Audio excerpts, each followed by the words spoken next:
Hey guys! I've listened to your comments and what you guys want to see are the best value mods to improve your tone and stretch your dollar as far as it can go. So here I've got a great way to improve your bass tone on a budget. The SBK-3A Preamp by Tone Monster. I'm Dan, this is Guns and Guitars. Let's see how this thing sounds in this full review and demo.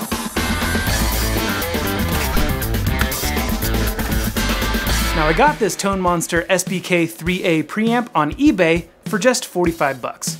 Before we get started demoing it, let's take a closer look at what we got. Tone Monster definitely has the do-it-yourselfer in mind when they created this thing because it comes completely pre-wired. In fact, you don't even have to solder your pickup connections. It's got a no solder terminal block where you just screw in your pickup wires. Just connect the hot wire of your neck pickup to the left terminal, the bridge hot to the right terminal, and all your grounds go in the middle terminal. Done. Super easy installation. Anyone can do it. Now this version, the SBK-3A, comes with 5 control knobs. You've got your blend between your pickups, your master volume, and then for the tone controls you have your treble, bass, and then the mid is actually a stacked pot. The bottom controls your boost or cut, and the top controls a parametric frequency selection. That's really cool. Speaking of frequencies, let's talk about those. Now all 3 frequency bands feature a boost or cut of 12 decibels at their respective frequencies. The treble controls 4 kilohertz, the bass controls 100 hertz, and the mids, because it's a parametric frequency selection, you can actually select anywhere between 800 hertz and 2 kilohertz. Now you're not gonna find a feature like that on any other preamp in this price range, and that's the whole reason why I wanted to try out this preamp. Now if you don't already have 5 holes in your bass and you don't want to drill a new one, they do offer this exact same preamp in a 4-knob version, the 3AD, where the bass and treble share a stacked pot as well. This preamp is also capable of running at both 9 volts and 18 volts for increased headroom if you want to add a second battery in series. And lastly, this preamp is designed for passive pickups only. You can use piezo pickups, but you definitely cannot use active pickups. Now before we get started demoing this thing, I want to tell you about a quick hack that allows you to audition your bass preamps before you actually install them in your bass.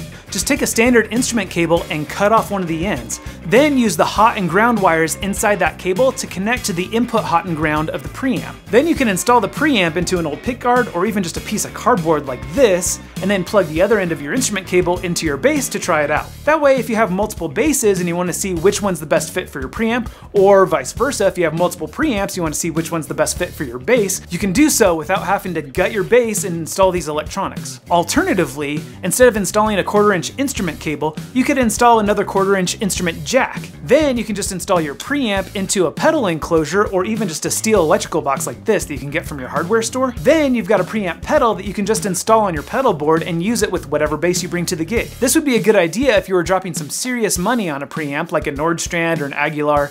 That way when you invest $200–300, you're not limited to just one bass. Of course it would help to install an active passive bypass switch for those situations, which I'm going to show you how to do in a future video. And I promise you, that video is coming soon. I know a lot of you guys have been waiting patiently for it. So, all that being said, for this demo, I didn't actually install this thing. I just wired up an instrument cable to the hot and ground terminals, that way I can see if it's a good fit for this bass. Speaking of this bass, do you guys recognize it? It's the Moon Jazz Bass kit that I reviewed a couple weeks ago. Now, don't judge, it's far from done. I still need to work on shaping the body a little bit, but I did install some new pickups because I wanted to see how they sounded with this preamp. Now, because there's a lot of tonal options with this preamp, I'm gonna keep the demo pretty simple so you can hear all the subtle differences in tone. Unfortunately, that means that it's gonna get pretty repetitive, so I'm sorry. Okay, first, let's just compare the bass without the preamp versus the bass with the preamp and the EQ set to flat. That means all the tone knobs are gonna be set completely in the middle at the center D10.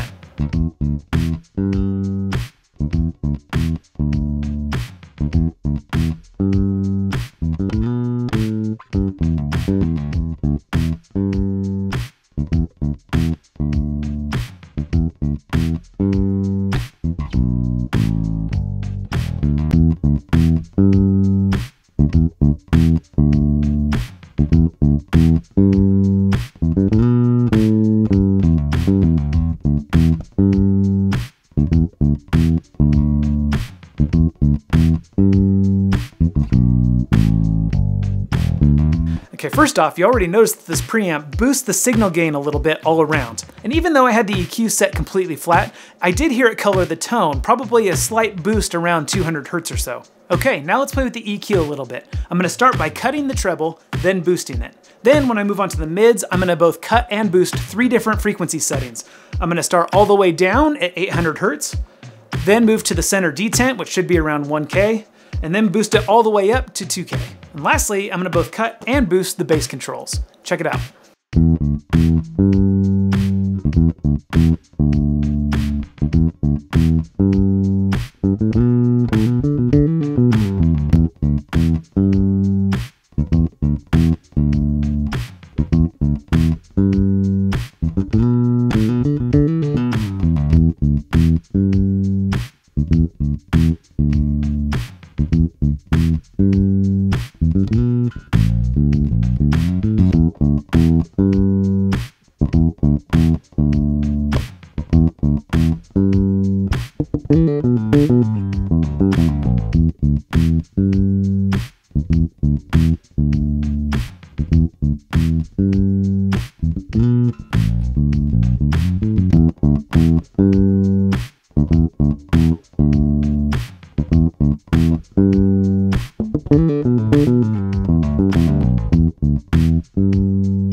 Okay, now to give you some idea of how all these controls can blend together, I've come up with a few different settings that complement the 3 different playing styles: plucking, slapping, and picking. Again, first I'm going to record the bass completely passive without the preamp at all, so you can compare it side by side to the preamp with these EQ settings.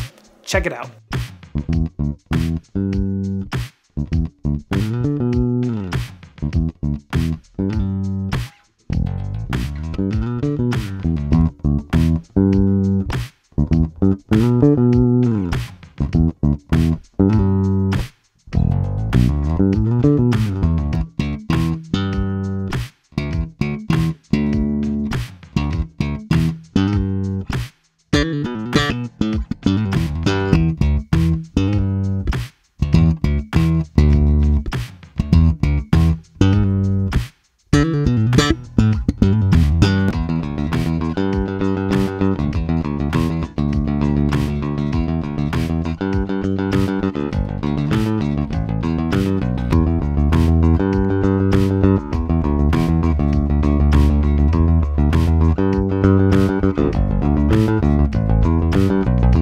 Now here's a few things that I noticed about this preamp. First of all, the low end works awesome. It really fattens up the sound and there's plenty of headroom to really fill out that low end. Now the mid and high frequencies, I do really like the frequencies that they manipulate. They sound really good, but I just wish I could get more out of it. I don't feel like I'm getting a full 12 decibels of boost out of the mids and trebles like I am out of the bass. Now I am running this just at 9 volts, so maybe running at 18 volts would help with that a little bit, but I doubt it. I mean, in my experience, running at 18 volts really doesn't make that big of a difference. Okay, let's summarize. Things that are cool! It's got a 3-band EQ with a parametric mid frequency.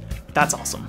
Installation is stupid easy with all the electronics pre-wired and that no solder terminal block. Can be run at both 9 volts and 18 volts, and you get all of this for just 45 bucks. Things that suck! I don't believe that I'm getting a full 12 dB of boost for the mid and high frequencies, and overall it boosts the gain and colors the tone with some low-mid muddiness. But overall, I do feel like this preamp does sound pretty good, especially for the price. But I can't tell if I like the passive tone better or the active tone better on my bass. So, when I install it in this bass, I'm definitely going to be adding that active-passive bypass switch, so stay tuned if you want to see that video.